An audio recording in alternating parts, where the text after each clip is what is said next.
हरिपूर येथे दिवसाढवळ्या घरफोडीचा प्रयत्न. सराईत चोरट्याला नागरिकांनी पकडून चोपले, केले पोलिसांच्या स्वाधीन.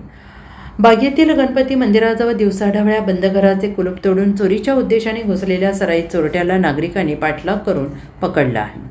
चांगला चोप देत त्याला सांगली ग्रामीण पोलिसांच्या स्वाधीन केलं. पकडलेला चोरटा आंतरराज्य सराईत गुन्हेगार असून त्याच्यावर कर्नाटक राज्यातील विविध जिल्ह्यांमध्ये गंभीर गुन्हे दाखल असल्याची प्राथमिक माहिती पोलिसांनी दिली आहे.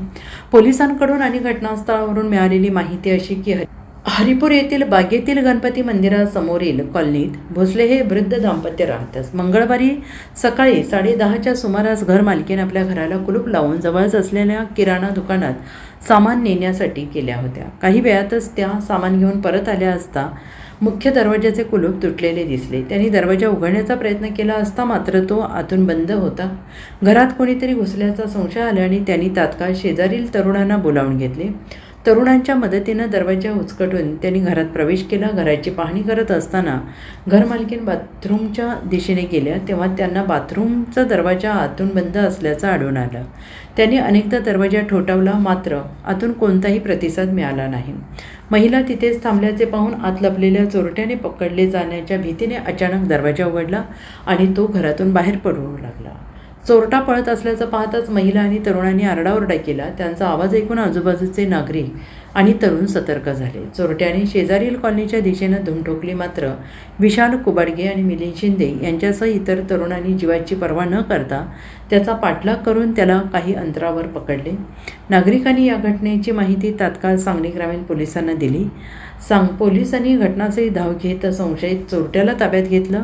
संशयित तपासात त्यांनी भोसले यांच्या घरातून कोणतीही वस्तू लंपास केली नसल्याचं स्पष्ट झालंय. रात्री उशिरापर्यंत त्याच्यावर गुन्हा दाखल करण्याची प्रक्रिया सुरू होती. काय मी घरात गेले, कुलूप लावून गावात गेले होते वर्धमानीच्यात आणि तिथनं अर्ध्या तासात आले तर दार गच बसलेलं आहे. कुलूप लावलं होतं, मला वाटलं कुलूप लावलं नाही. दार ढकलताना दार उघडणं झालं. दार उघडणं झाल्यावर म्हणताना बघायला लागले, सगळे ठोकायला लागलेत. म्हणलं मोळा बिळा आडवायला असं म्हणताना दार उघडत नसेल आणि मग दार जोराने ढकललं. सगळ्या कट्याने यांनी त्यांनी ते दार उकाडलं ते कडीचं. तिथनं आतनं कडी घालून बसला होता आणि दार सगळं ठोकताना ते जाऊन बाथरूममध्ये लपलंय वाटतं. आणि मी नाश्ता बिष्टा केला, आमच्या नंदेला फोन केला, नाश्ता केला आणि बाथरूमला जायचं म्हणून दार उघडताना दार उघडना, ढकलते दार उघडना. मग जोरात ढकलायला लागला तो आणि त्यांनी दार उघडलं आणि पळून समोरनं पळत आला लगेच बाहेर आणि पळायला लगेच बाहेर पळायला आणि मी वरडायला लागले मग त्याच्या मागणं चोर चोर चोर चोर म्हणत. मग इकडचे लोक गेले, इकडच्या लोकांनी जाऊन त्याला पकडलं. विशाल कुबडके त्यांनी पकडलं